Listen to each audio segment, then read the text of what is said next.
la economía lo que estudia es el actuar de las personas. Es ese entender cómo las personas tomamos decisiones porque buscamos algún objetivo, porque queremos lograr algo. Pero lo tomamos en un entorno de escasez, como decimos los economistas. ¿Qué significa eso? Pues que nunca hay los suficientes recursos para satisfacer todas las necesidades, para lograr todos los objetivos que quisiéramos en un momento dado, y eso nos obliga a elegir y ser conscientes del costo de oportunidad de nuestras decisiones. Todas las decisiones que tomamos, evidentemente incluyendo las decisiones de políticas públicas, tienen dos tipos de efectos: los efectos inmediatos, los que se ven, pero también tienen efectos secundarios. Son como estas olas, ¿no? Como estas ondas cuando avientas una piedra en el agua que se van expandiendo, y entonces dice, un buen economista tiene que, y por analogía, un buen empresario tiene que tomar en cuenta no solamente los efectos inmediatos visibles de las decisiones que toma, sino los efectos secundarios y posteriores que se van dando en el tiempo. Lamentablemente, lo que me parece que sucedió en México es que tuvimos ese esfuerzo inicial de reformar muchas cosas y pensábamos que con eso era suficiente. Y dejamos de hacer reformas pues, por los siguientes 25 o 30 años. Y eso es lo que ahora pues, estamos pagando. Somos una economía que crece poco históricamente, no nada más de la presente administración o de la anterior. Y eso no es suficiente. Necesitamos una economía estable y con altos niveles de dinamismo y de crecimiento. Me parece que el orden es fundamental. Tomar conciencia que en esta vida no hay soluciones perfectas.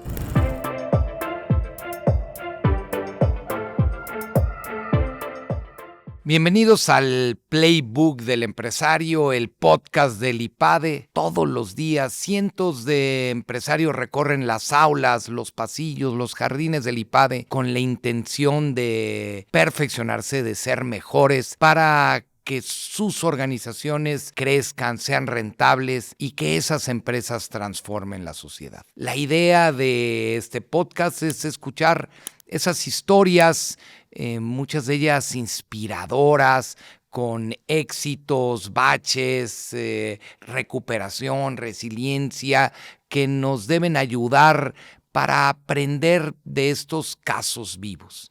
Y hoy platicaremos con un profesor del IPADE, con el profesor Rafael Ramírez de Alba, quien además es director del área de entorno económico del IPADE. Rafa, muchas gracias por acompañarnos al Playbook del Empresario. Al revés, Toño, muchas gracias a ti. Encantado de estar contigo en esta plática. Economista, neoliberal, Rafa, ¿cómo surge tu pasión por la economía? ¿De dónde te viene la idea de dedicarte pues a esto que tanto te apasiona y que con tanto gusto lo transmites en las aulas? Pues mira, Toño,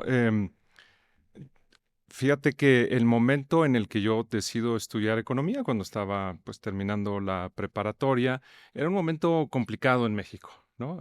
Acabamos de vivir pues una serie de crisis económicas que le afectó pues seguramente a mucha gente de nuestra generación, ¿verdad? Y precisamente un par de años antes de que yo iniciara la carrera, había llegado a la presidencia de la República Carlos Salinas de Gortari, con una serie de reformas estructurales, con una serie de cambios que nos hacían pensar en un mejor futuro. Entonces, fue esa combinación de cosas, ¿no? El primero, yo creo que nadie llega a la economía si no tiene una preocupación, un interés en ayudar a mejorar la sociedad de alguna manera, ¿no? El resultado de las crisis económicas por las que habíamos pasado, que en mi caso particular, pues nos habían golpeado especialmente, como muchas otras personas. Bueno, mi papá tenía ahorros en el banco, en dólares, con la nacionalización bancaria y la transformación forzosa en pesos, pues fue un golpe difícil. Y fue una época donde pues veías a gente pues golpeada también por altísimas inflaciones. Yo me acordaba tratar de ahorrar para comprar una bicicleta y después de ahorrar 6 meses y pensaba que ya tenía el dinero suficiente, llevas a la tienda y ya costaba 20% más y era un juego de nunca acabar. Entonces yo decía, bueno, ¿qué es lo que está pasando? No me parece que sea normal, no me parece que sea natural ver personas pidiendo ayuda en la calle, sin oportunidades de trabajo. Entonces, pues de alguna manera entender un poquito eso fue lo que me llevó a estudiar economía y siempre pues eso, fuimos una generación, me parece, de economistas muy influida por la llegada de Carlos Salinas y todo el equipo económico también a la presidencia que nos hacía pues pensar que era una carrera de alto impacto y y de unas enormes consecuencias lo que podríamos hacer y lo que podríamos aportar para nuestro país. Y mira que el mundo ha cambiado, que México ha cambiado desde aquellos años. Pues sí, ciertamente. La verdad es que también conforme va pasando el tiempo, pues uno se da cuenta de los ciclos, ¿no? Como por un lado hemos avanzado bastante, no solamente en México, a nivel global. No hay que perder de vista que estamos viviendo épocas excepcionales. O sea, yo no cambiaría este momento de la historia por ningún otro. Y me parece que siempre el afán del ser humano es a tratar de mejorar, a tratar de tener condiciones pues mejores para nosotros y para nuestros hijos. Y evidentemente eso ha sucedido a lo largo de la historia de la humanidad y sigue sucediendo. Y sin embargo, pues también nos damos cuenta que errores que hemos cometido en el pasado se vuelven a cometer, ideas que pensábamos superadas, conceptos que nos parecía que ya no eran aplicables en la época moderna en la que estamos viviendo, pues otra vez empiezan a manifestarse y otra vez pues es esa lucha constante, ¿no? De tratar de ayudar a la gente a comprender qué es lo que funciona y qué es lo que no funciona en economía. Ahora ya que me haces la pregunta, te comparto que estoy volviendo a leer una obra magistral que le recomiendo a todas las personas que nos están escuchando, compleja, densa, ¿no? No es un texto fácil, pero me parece un gran texto en la historia de la literatura económica, que es el libro de Acción Humana, Human Action, de Ludwig von Mises. Y es impresionante ver las discusiones que tiene en ese libro, las falacias que intenta desmontar a través de este libro, y muchas de ellas las leemos y las escuchamos todos los días en las noticias, en las opiniones de ciudadanos y de personas involucradas en la política y en autoridades. Entonces, pues siempre vamos a tener mucho trabajo, ¿no? Para asegurarnos de que las ideas que más nos funcionan sean las que se escuchan y que se tomen acciones en consecuencia. Regresándome a los años en los que empezaste a estudiar economía y recordabas a Carlos Salinas de Gortari, algunas de las instituciones de aquella época siguen siendo muy significativas. Por ejemplo, la independencia del Banco de México, pues la negociación del Tratado de Libre Comercio, que ahora se vuelve a discutir y volverá a ser muy relevante para México en los siguientes meses, pero ahí hay como pilares fundamentales que han ayudado a una estabilidad a pesar de los cambios políticos o de las incertidumbres provocadas por distintos fenómenos o internacionales o nacionales. Bueno, sin duda, fue una época de grandes reformas, las que llevó a cabo el presidente Salinas y posteriormente el presidente Zedillo. Me parece dos de los líderes mexicanos con mayor impacto en la historia reciente de nuestro país. Y efectivamente se sentaron muchas de las bases de lo que podríamos decir de una economía moderna, abierta hacia el mundo, vibrante, con un rol cada vez más importante de la sociedad. Están, pues, lo que ya mencionaste, la independencia del Banco Central, el Tratado de Libre Comercio, pero no nos olvidemos también de la reforma al sistema de pensiones, que me parece que ha sido algo fundamental para darle estabilidad financiera y macroeconómica al país. Entonces, ciertamente fue una época de grandes reformas. Lamentablemente, lo que me parece que sucedió en México es que tuvimos ese esfuerzo inicial de reformar muchas cosas y pensábamos que con eso era suficiente y dejamos de hacer reformas pues, por los siguientes 25 o 30 años, ¿no?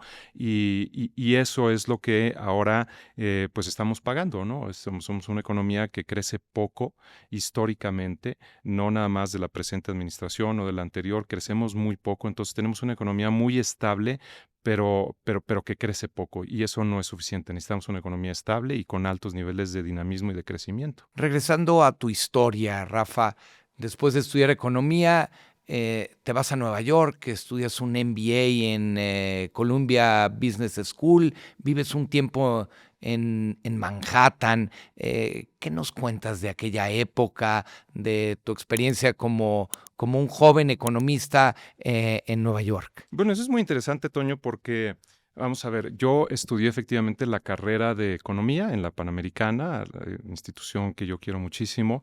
Me dio grandes bases, me encantó la carrera. Si volviera a estudiar, lo volvería a hacer.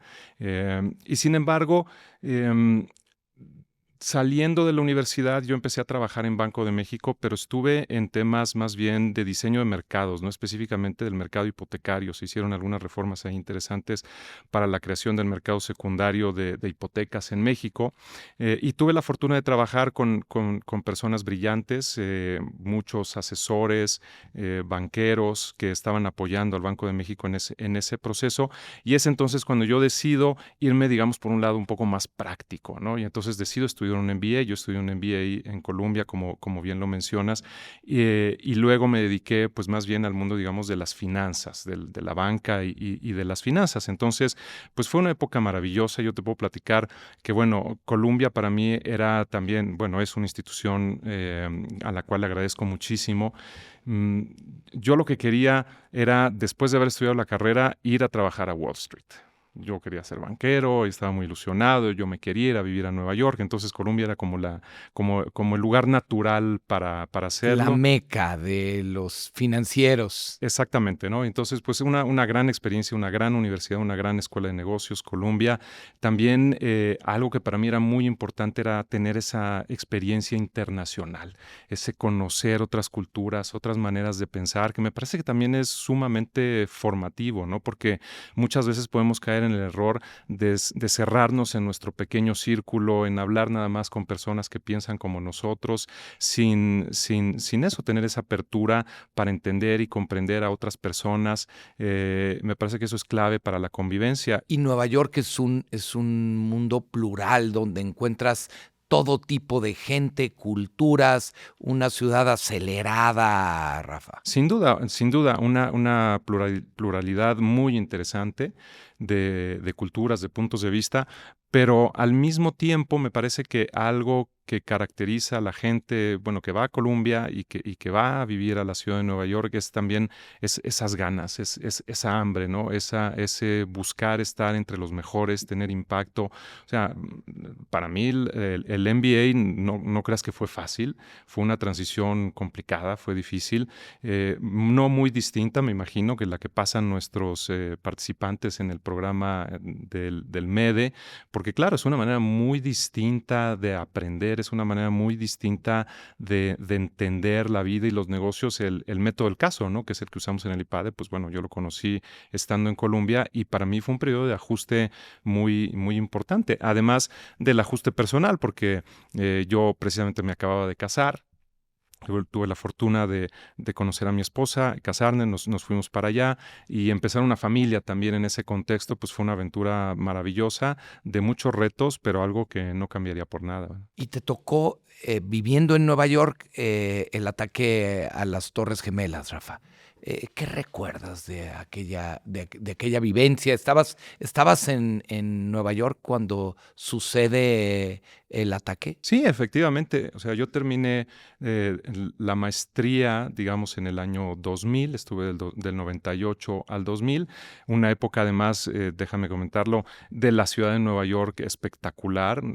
Recordarán las personas que nos están escuchando que fue la época en la que estuvo gobernando la ciudad Rudolph Giuliani, mucha seguridad, mucha tranquilidad, también pues unas perspectivas económicas para Estados Unidos y para la ciudad de Nueva York, para Wall Street muy positivas, demasiado positivas. Estábamos también viviendo el final de la burbuja de los .com, pero pues un momento increíble, ¿no? Entonces, terminando la maestría, yo decido quedarme a trabajar en Nueva York. Tuve la oportunidad de entrar a trabajar a Goldman Sachs, haciendo banca de inversión para Latinoamérica. Y yo vivía cruzando el río, cruzando el Hudson en Nueva Jersey. La vista de mi departamento pues eran las Torres Gemelas y yo todos los días hacía la ida a trabajar temprano en la mañana, cruzaba el río y luego regresaba muy tarde por la noche a la casa. Entonces, pues nada, me tocó estar ahí abajo de las torres, literalmente abajo de las Torres Gemelas cuando sucedieron los ataques.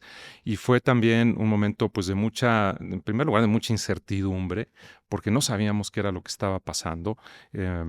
Tú escuchabas entre la vorágine de todo lo que estaba sucediendo en esas horas, de gente que decía que habían sido unos ataques terroristas, lo cual pues era imposible de creer en ese momento, que inclusive habían golpeado el Pentágono, lo cual fue cierto, pero que también habían golpeado la Casa Blanca, y entonces pues claro, tu cabeza empieza a dar vueltas y piensas, pues esto nos está llevando a un enfrentamiento global y quién sabe si suena hasta ridículo decirlo en este momento, pero cuando estás pasando por esa circunstancia, pues piensas esto ya es el fin de la historia de la humanidad, aquí viene la Tercera Guerra Mundial y pues ya se acabó todo, ¿no? Entonces fueron momentos de mucha incertidumbre muy, muy complicados, no solamente el momento del ataque, sino los días posteriores a que se dieron estos Es un eventos. evento que cambia el mundo, es un parteaguas en nuestra sociedad. Pudiéramos hablar de antes y después de aquel evento. Pues bueno, me parece que de alguna manera sí, porque en primer lugar hizo sentir la fragilidad digamos, del imperio americano, ¿no? Que me parece que no se había vivido definitivamente con esa magnitud hasta ese momento, ¿no? Estábamos viviendo lo que Fukuyama describía como el fin de la historia, se acababa ese enfrentamiento entre el capitalismo y el comunismo, pues había salido victorioso el capitalismo, Estados Unidos como su principal representante, y parecía una fortaleza impregnable, ¿no? Que no tenía ya ningún enemigo, y esto pues nos vino a hacer ver que efectivamente el mundo estaba mucho más dividido y era mucho más complejo de lo que pensábamos.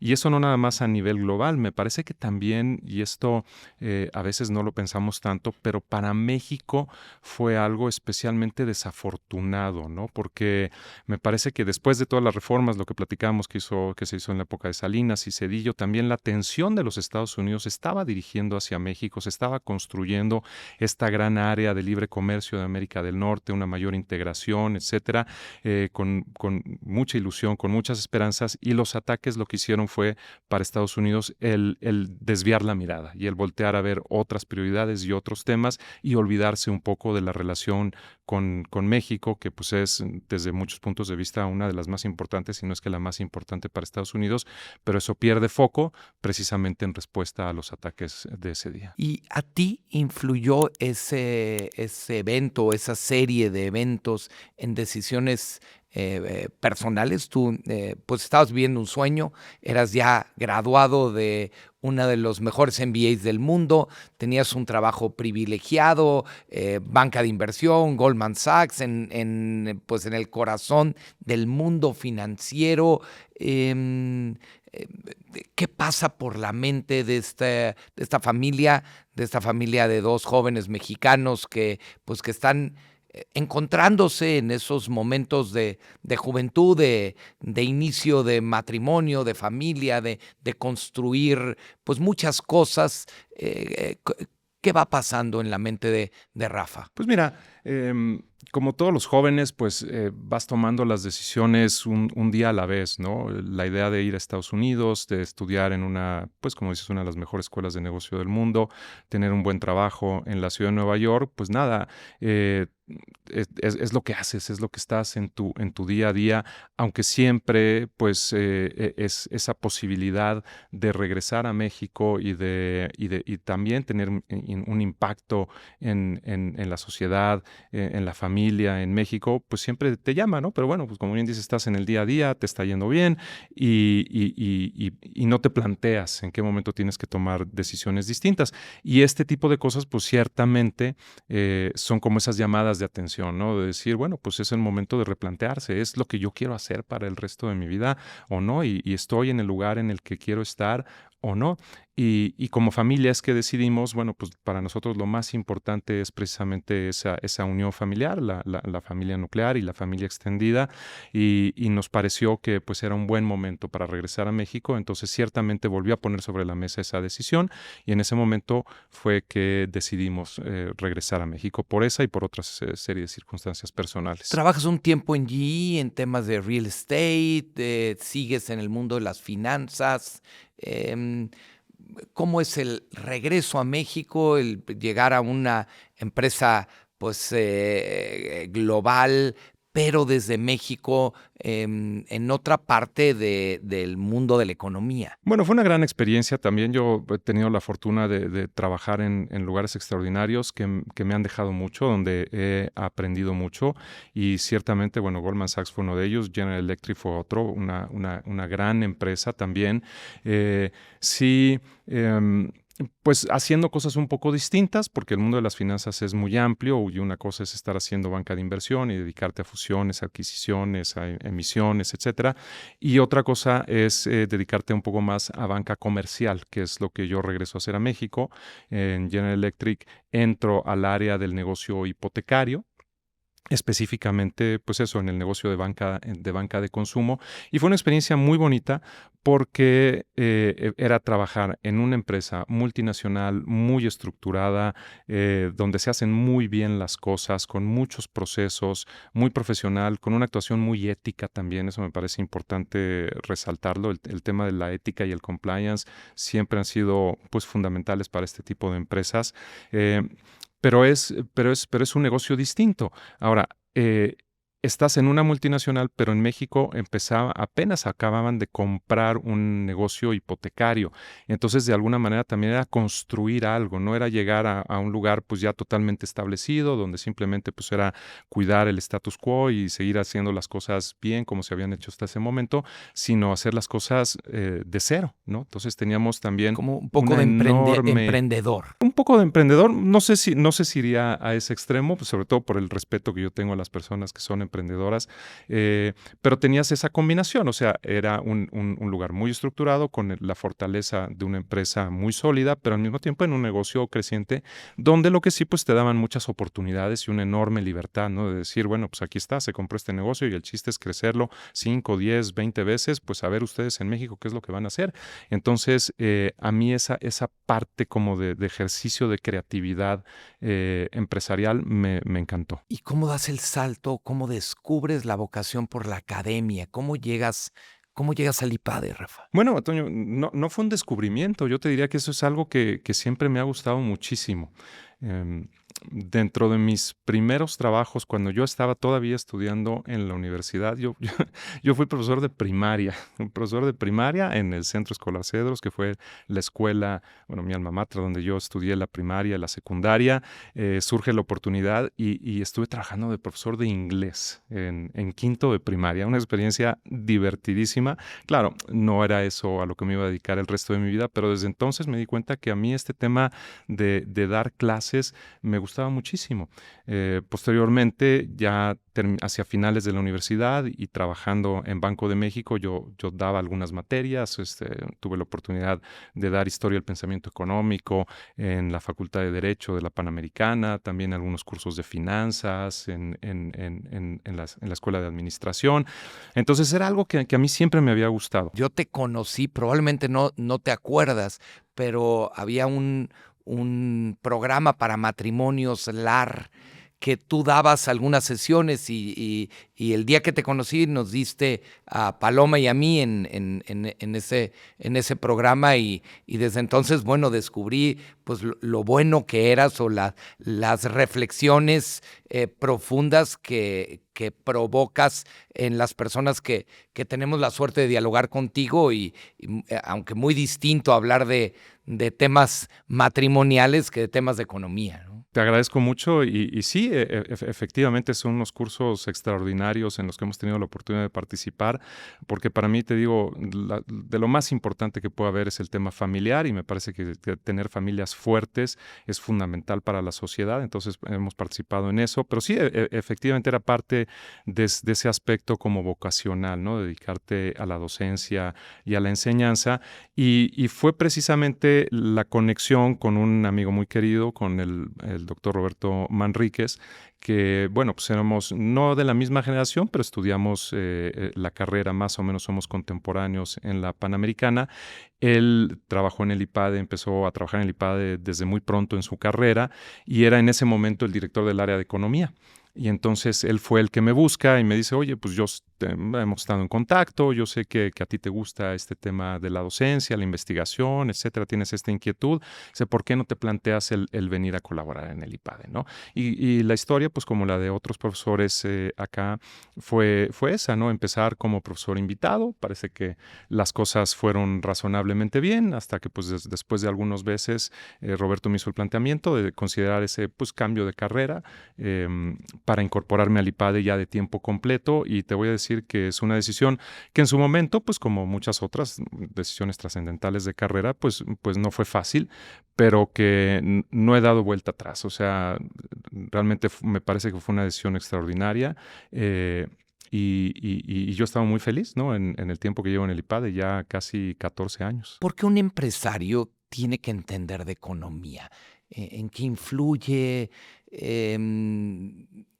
¿Qué enseñan ustedes en el aula? Al IPADE vienen, pues normalmente directores generales, dueños de empresa, directores funcionales. ¿Por qué estas personas tienen que entender lo que pasa en el entorno económico? Me parece que tenemos que regresar como un poco a las bases, ¿no? La economía lo que estudia es el actuar de las personas, ¿no? Es ese entender cómo las personas tomamos decisiones porque buscamos algún objetivo, porque queremos lograr algo, pero lo tomamos en un entorno de escasez, como decimos los economistas. ¿Qué significa eso? Pues que nunca hay los suficientes recursos para satisfacer todas las necesidades, para lograr todos los objetivos que quisiéramos en un momento dado, y eso nos obliga a elegir y ser conscientes del costo de oportunidad de nuestras decisiones. Esa es la base, digamos, del estudio de la economía. Es una noción como muy micro, ¿no? Entonces, yo creo que eso es lo primero que le podemos aportar a los empresarios que vienen a nuestras sesiones, y es ese tener claridad sobre los objetivos y los medios que tenemos para alcanzar esos objetivos, con una visión como muy digamos, completa de las cosas. Yo como le digo a nuestros participantes, a ver, aquí en el IPADE vas a aprender muchas cosas importantísimas, fundamentales de la gestión de un negocio, llámese finanzas, mercadotecnia, operaciones, en fin, control. Todas esas son áreas fundamentales del negocio.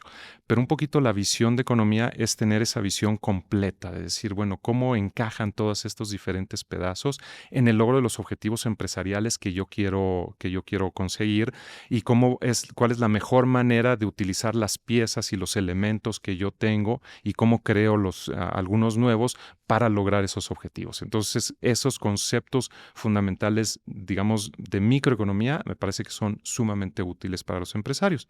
De ahí nos saltamos a la parte macro, donde evidentemente las empresas no actúan en un vacío, ¿no? Los empresarios no toman esas decisiones, ojalá, ¿no?, que fuera nada más pensando hacia adentro de la organización y cuáles son mis costos y entender un poco a mis clientes y poder darles el mejor bien, servicio, producto que les pueda dar, dados los costos que tengo de producción, sino que lo hago pues en un ambiente donde decisiones de otras personas me van a influir, y esas decisiones pues muchas veces son tomadas por las autoridades en términos de políticas económicas, ¿no? Y entonces tenemos que entender, o cualquier persona al final, ya sea para las finanzas personales o para las finanzas de la empresa, si Banco de México mueve 2 puntos base la tasa de interés, o se restablece lo que antes se llamaba el encaje legal, regresando a los años que estudiaste economía, ese tipo de cosas van a tener una repercusión en mi bolsillo y en lo que pasa en mi empresa. Sí, claro, por supuesto. Y no solamente es entender cuál es el impacto de todas esas decisiones de tasa de interés, de tipo de cambio, de hay crecimiento, no hay crecimiento en la economía, de la inflación, etcétera, sino que me parece que lo más relevante, y ese es otro mensaje que le damos a los empresarios, es decir, la economía es compleja, pues como es compleja la sociedad, ¿no? Pero no es caótica, ¿no? Nosotros podemos, a través del estudio primero de la teoría, de la lógica económica, ¿no? Y en segundo lugar, a través de la experiencia, a través de hechos históricos, y por eso utilizamos muchos casos fundamentalmente casos en nuestras sesiones, podemos razonablemente crear escenarios que nos permitan anticiparnos a ese futuro, ¿no? Y no tener una actitud reactiva, sino una actitud mucho más propositiva y anticipada a lo que pueda suceder, en el entendido que nadie tiene una bola de cristal, y yo creo que es el primer error que cometemos los economistas, es hacerle creer a la gente que tenemos una bola de cristal y que vamos a saber exactamente cómo va a terminar el tipo de cambio a final de año, lo cual me parece que es un error. Pero sí que podemos ver, oye, pues mira el entorno en el que estamos, mira el comportamiento de la inflación que ha tenido en los últimos meses, fíjate cuáles son los objetivos del Banco de México, regresando al ejemplo que nos dabas, qué podemos anticipar que haga el Banco de México en los siguientes meses precisamente en respuesta a ese ambiente que estamos viviendo. Pues mira, pues lo más razonable para pensar es que las tasas de interés seguirán bajando, ya cuánto y en qué momento, pues lo iremos viendo, pero por lo menos sabemos esa dirección hacia la que se están moviendo, y entonces yo me puedo anticipar y tomar decisiones antes de que sucedan las cosas en lugar de esperarme a que sucedan. Primero entender nuestras decisiones en un entorno micro, luego que no somos pues piezas aisladas, sino que estamos conectadas a la economía de un país, a la economía global, lo macro, y nos hablabas de una tercera razón por la que los empresarios tienen que entender de economía. Claro, la tercera es precisamente influir en su entorno ya vistos no como empresarios, sino como ciudadanos. Es decir, como dice el dicho, ¿no? La política es algo demasiado importante como para dejársela nada más a los políticos, ¿no? Decía, regresando a Mises, ¿no? A Ludwig von Mises, lo que decía es: el estudio de la economía es en nuestra época el principal deber cívico, porque simplemente de una decisión tan sencilla pero tan trascendental como es ir a votar por un candidato en unas elecciones, tiene que estar informados por ciertos conocimientos de economía para tomar la mejor decisión posible. En ese caso de las votaciones, o pues sobre todo en las audiencias a la cual le hablamos en el IPADE, que son empresarios exitosos, muchos de ellos grandes, etcétera, que tienen una voz, que tienen un poder de decisión, que tienen una influencia a nivel social. Pues es importantísimo que tengan nociones por lo menos básicas de economía para que puedan ayudar a la toma de decisiones nacionales en términos de políticas públicas que sean más conducentes a un mayor bienestar y a un mayor nivel de progreso social. Esto me suena, Rafa, que parte de tu función en el aula es desarrollar un pensamiento crítico en los participantes, que se cuestionen sus acciones y las acciones de los demás, que no se vayan con la fácil, que le den doble clic, que hagan un análisis más profundo de lo que está pasando o de las consecuencias de sus acciones y decisiones. Sin duda, porque qué bueno que lo mencionas, ¿no? La idea de las sesiones de economía en el IPADE, pues no es el que la gente pase simplemente un rato agradable y entendiendo un poco más, o que salga diciendo, o que memorice conceptos, o que salga diciendo que eso sería una cosa terrible, ¿no?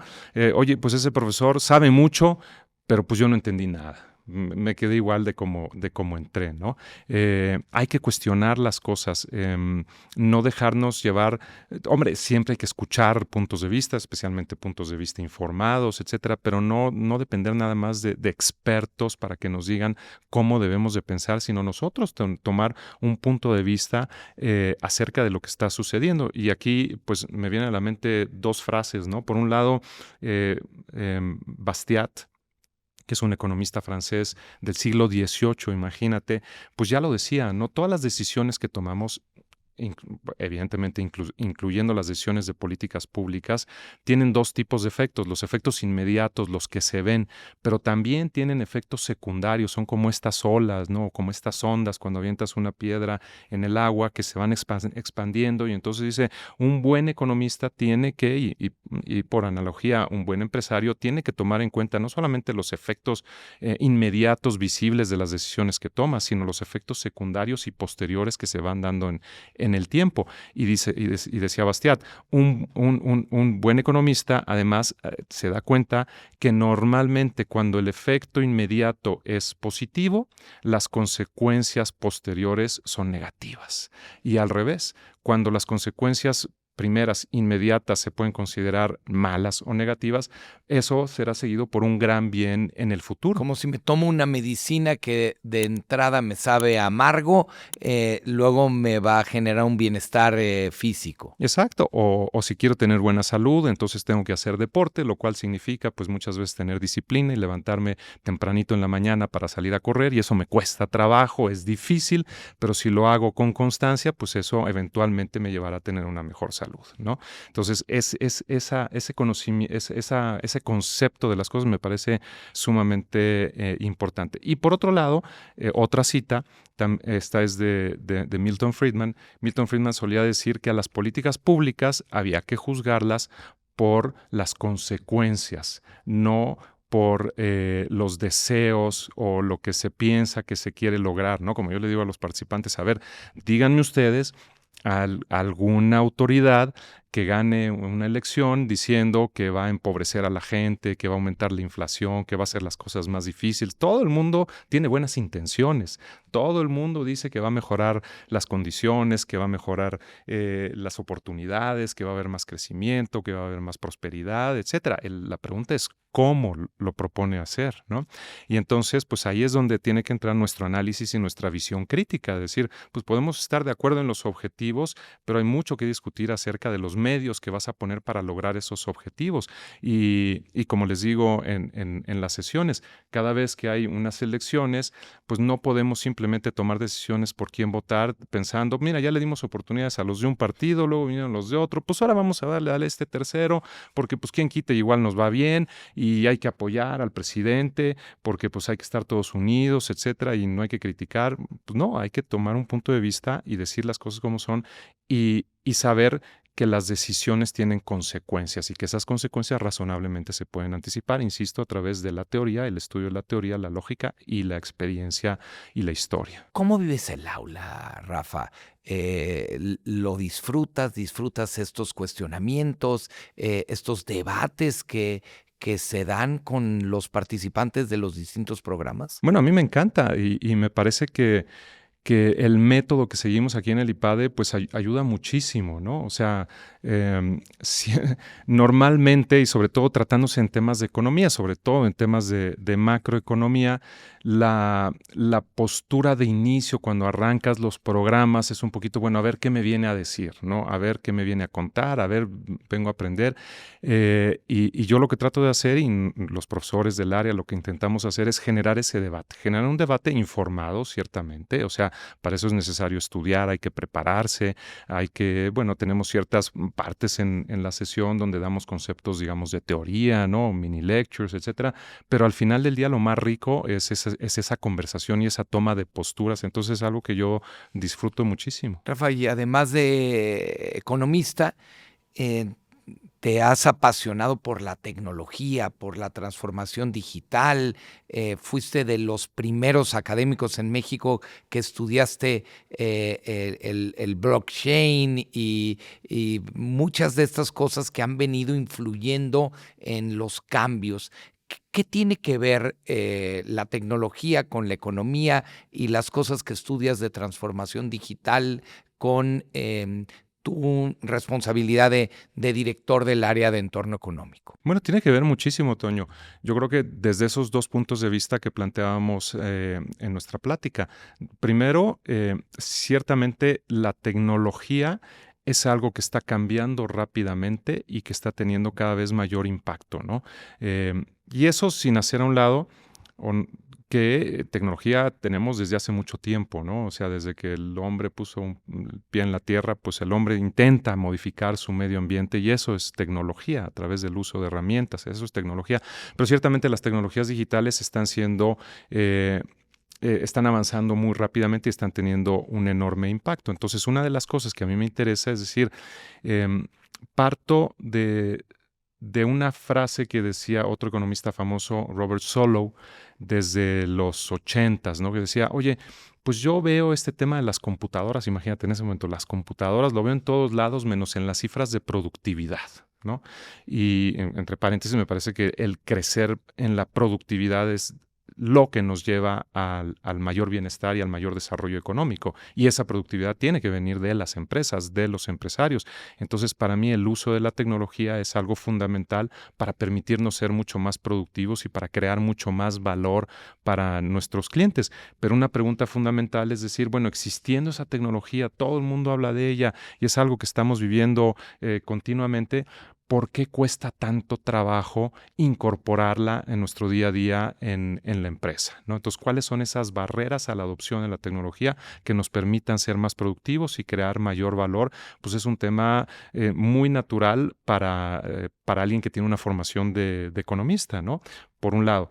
Y por otro lado, también la tecnología y este cambio tecnológico nos abre nuevas oportunidades, pero también nuevos desafíos, ¿no? Hay una gran preocupación, por ejemplo, alrededor de la adopción de la automatización y de herramientas de inteligencia artificial por su impacto potencial en el empleo, en los salarios, en el crecimiento. Entonces son estos impactos un poco más macro que es algo muy importante de estudiar, porque eso es lo que va a definir, pues ahora sí que el futuro de la humanidad. Entonces, pues a mí me ha gustado mucho estudiar el tema tecnológico y la conclusión un poco a la que he llegado, no nada más mía, sino de muchas otras personas mucho más inteligentes que yo, tienden a ver la tecnología eso como una gran oportunidad, donde me parece que no nos podemos dejar llevar por el pesimismo y por ese pensar que es el fin de la humanidad y que va a acabar con todos los empleos, etcétera,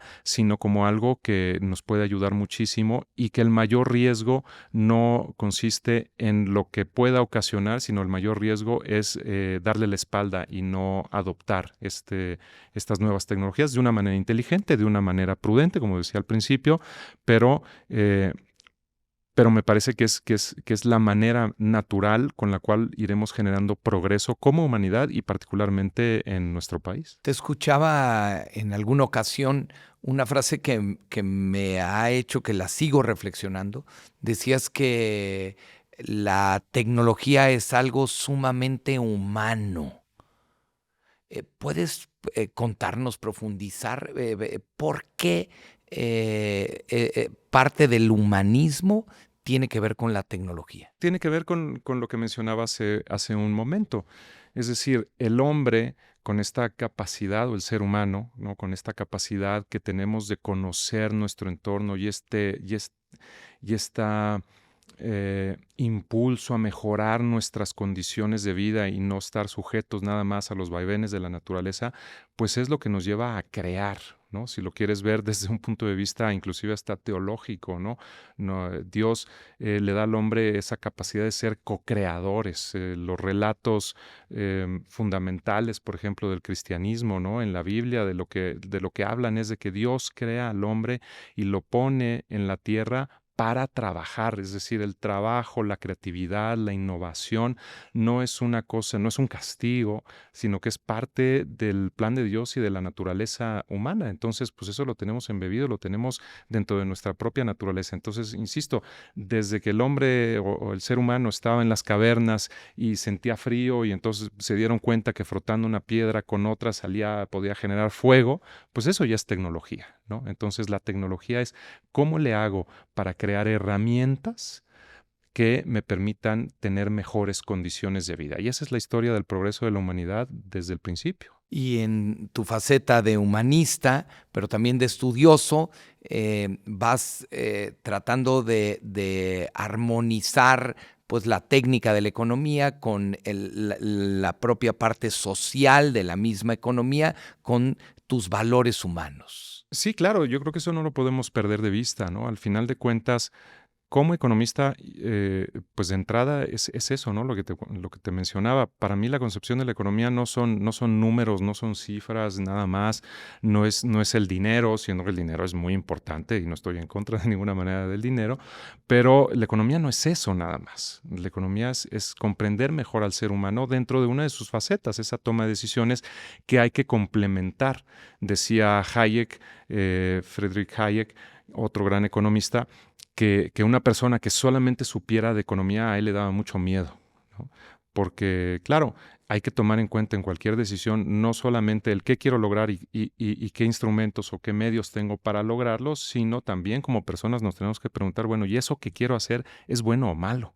Y esos medios que tengo a mi disposición, ¿cómo los debo usar para hacer el bien y no para perjudicar a otras personas? Entonces me parece que esas dos son dos visiones, dos facetas del ser humano, pues sumamente complementarias y que no podemos irnos nada más por una o por la otra, porque también podemos irnos al otro exceso, ¿no? Y decir, lo único que importa es la ética y la economía está en contra de la ética. Me parece que pues esa es una noción muy equivocada. Rafa, te pregunto ahora de otra faceta de tu vida en el IPADE, además de economista, de director del área de entorno económico. Has sido director de programas, fuiste director del MEDEX, fuiste director del IPADE en Los Cabos, hoy diriges un programa, un grupo de perfeccionamiento, el D1A. ¿Cómo vives el acompañamiento de los emprendedores, de los empresarios? ¿Qué representa para ti esta faceta de director de programas en el IPADE? Bueno, es una parte fundamental y es una parte que personalmente encuentro me llena mucho, ¿no? Es decir, yo parto de esta idea fundamental, ¿no? Y es un profundo reconocimiento y un profundo agradecimiento a, a los empresarios y a las empresarias, a los emprendedores y las emprendedoras. Cuando algún joven se me acerca diciendo que quiere estudiar economía porque quiere mejorar el mundo, porque quiere mejorar la sociedad, yo ahora lo que le digo es, pues entonces no estudies economía, pon una empresa, ¿no? Entonces le tengo un profundo respeto y un profundo reconocimiento. Entonces para mí es un orgullo, es un honor el poder acompañarlos, el poder poner mi granito de arena para que tomen mejores decisiones, para que sean más conscientes de su entorno, para que puedan influir más en sus trabajadores, en sus clientes y en la sociedad en su conjunto. Entonces, pues es una oportunidad que me ha dado la vida y que yo agradezco muchísimo de acompañarlos en este camino. Y realmente te das cuenta cómo lo que hacemos en el IPADE pues es de un gran impacto, ¿no? De un gran impacto en la vida de las personas y cómo el hacerles ver que no solamente se trata de hacer mejor las cosas, sino de ser mejores, pues es un concepto profundamente transformador para bien, ¿no? Entonces, eso para mí es algo invaluable. Y ayudas también a las empresas en algunos consejos de administración, a veces como asesor, como consejero. Supongo que está relacionado con esta misma vocación que tienes de servicio. Sí, claro, por supuesto. Es otra faceta también sumamente interesante porque yo creo que algo que en México todavía es un reto y algo en lo que debemos de seguir trabajando es precisamente en la institucionalización de las empresas y de los negocios.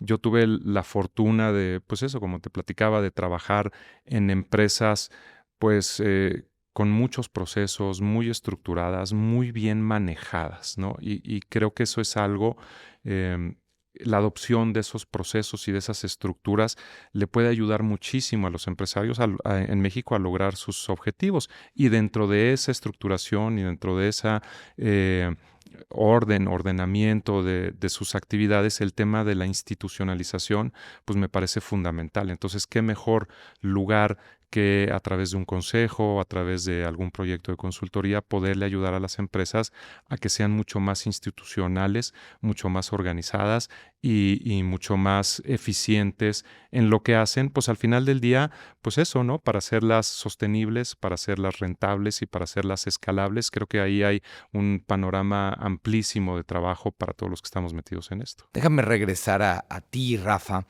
y tratando de ir atando cabos de lo que nos has venido diciendo. defiendes el matrimonio como una institución fundamental de la sociedad, eres un estudioso, te hemos estado escuchando tanto de la economía como de la tecnología. Has ido construyendo una familia, tienes 2 hijas hermosas, una fue futbolista, eres deportista tú también, o sea, te mantienes con una disciplina de alimentación, de ejercicio. ¿Cómo le haces para armonizar tu vida para que te dé tiempo a poder cumplir con tus responsabilidades en el IPADE, tus responsabilidades en la casa, en las empresas a las que ayudas, y al mismo tiempo mantenerte bien física, mental, emocionalmente? ¿Dónde está la receta, Rafa? Bueno, antes de darte la receta, nada más aclarar que tengo 3 hijas maravillosas, no 2, de las cuales estoy sumamente orgulloso.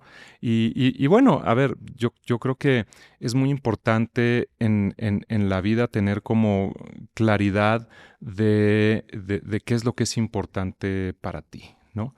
Y de esa claridad, pues se van desprendiendo muchas cosas, ¿no? Es decir, pues tú dices, oye, pues yo personalmente lo comento, pues no por un tema de orgullo, ni mucho menos, pero decir, mi relación con Dios, pues para mí es lo más importante, eso ilumina y eso guía, pues las decisiones que bien o mal tomo en mi día a día, y después de eso, pues en primer lugar está mi familia, y después de eso, pues tengo una obligación laboral importantísima con la gente que ha tenido confianza en mí, con nuestros participantes, etcétera. Pero tiene que ser un tema de orden. Me parece que el orden es fundamental. Y otra cosa que ayuda mucho, y a lo mejor tiene que ver también mucho con mi formación como economista, es tomar conciencia que en esta vida no hay soluciones perfectas. En esta vida lo único que hay son trade-offs, ¿no? Una cosa por otra, ¿no? Y entonces, pues nada, ser como consciente de decir qué es lo que quiero lograr, y en un momento dado, evidentemente no le pones el mismo énfasis a todo al mismo tiempo, todo el tiempo, sino que dentro de ese orden general dices, ¿qué es lo que tengo que hacer en este momento? ¿No? Y ser consciente de cuál es el costo de tomar esa decisión. Ahora sí que el costo de oportunidad de decidir hacer lo que estás haciendo, y pensar si el beneficio que esperas lograr en ese momento de la decisión que tomaste, de la actividad que estás haciendo en ese momento, es mayor que el costo de oportunidad, que el beneficio que hubieras obtenido de otras cosas. Me parece que ayuda mucho a aclarar las cosas, ¿no? Entonces, pues eso, es ese orden, es ese tomar conciencia, es ese también, pues nada, al final del día yo creo que, pues regresando al tema de la tecnología, una de las cosas desde mi punto de vista más positivas que nos permite la tecnología, si la sabemos utilizar bien, pues es que nos da una enorme flexibilidad. Entonces, pues a mí me parece que esa idea del trabajo de 9 a 5 y luego tengo que cortar, irme a estar en casa, a mis cosas personales o a la familia, lo que sea, pues eso ya no es sostenible en la época que estamos viviendo. Pero al mismo tiempo, si lo sabes manejar bien, pues te abren unas enormes oportunidades, porque claro, yo no tengo ningún inconveniente en preparar mis sesiones, y a lo mejor el mejor momento en que me puedo concentrar es ya entrada la noche, ¿no? Cuando la gente ya está durmiendo y tal, y tú dices, bueno, pues le puedo dedicar un tiempo a preparar bien mis sesiones, a estudiar este tema que tengo pendiente, etcétera. Pero bueno, al mismo tiempo, pues sé que tengo que estar en las sesiones a una cierta hora, en un cierto lugar, y tengo que ser muy ordenado y muy disciplinado para que eso pues tenga el lugar que le corresponde. Pero al mismo tiempo, pues si un martes en la mañana, un miércoles en la tarde tengo un partido de fútbol en el que puedo acompañar a mi hija, pues me voy a acompañarla. En fin, ¿no? Esa flexibilidad me parece que hay que saber aprovecharla, y a mí personalmente me ha ayudado muchísimo. Un hombre de coherencia, de congruencia. Ha sido un gusto platicar contigo, Rafa, cómo vives la teoría económica en la práctica, en tus distintas facetas, pero siempre con valores claros, poniendo a Dios en el centro. Muchísimas gracias, Rafa, por acompañarnos el día de hoy. Ayúdanos con una conclusión, un mensaje final a la gente que nos está escuchando. No, pues al revés, muchas gracias a ti, Toño. Encantado de haber participado en este espacio. Muchas felicidades por lo que estás haciendo. Esta generación de conciencia, estas pláticas que estás teniendo, el conocer cómo hacen bien las cosas los empresarios en México, me parece que es sumamente positivo. Y yo quisiera dejar este mensaje, y es ese mensaje de optimismo. Es ese mensaje de optimismo para la gente que nos esté escuchando. Sí, tenemos retos muy grandes desde lo más global, desde lo más macro, lo que decíamos que si la inteligencia artificial nos puede desplazar, que si el cambio climático, que si el crecimiento poblacional, y entonces es como muy fácil de repente volvernos negativos y pensar que no hay un futuro, ¿no? Y yo creo que es al revés. Yo creo que el futuro es brillante. Yo creo que hay que mantener el optimismo, hay que mantener la esperanza, pero claro, ese optimismo y esa esperanza cruzan por nuestro trabajo. No podemos dejar de ser, pues eso, generar una visión crítica, trabajar duro y tratar de hacer la vida un poco mejor para las demás personas que nos rodean, empezando por los que tenemos junto, pero siempre con optimismo y con esperanza de lo que viene en el futuro. Ojalá que eso nunca lo perdamos. Qué maravilla, Rafa, con un gran mensaje de cierre, esperanzador, optimista, que además va en línea con lo que nos has hablado, ¿no? Lo que nos has dicho es que la economía ha ido mejorando, que el país ha tenido progresos, no sin las dificultades y la propia complejidad de la economía y de la sociedad en donde vivimos. Muchísimas gracias, Rafa. El Playbook del Empresario, el podcast del IPADE, hoy con Rafael Ramírez de Alba, director del área de entorno económico del IPADE, y todos los martes una entrevista con algún empresario vinculado con el IPADE. Muchas gracias y que a todos les vaya muy bien.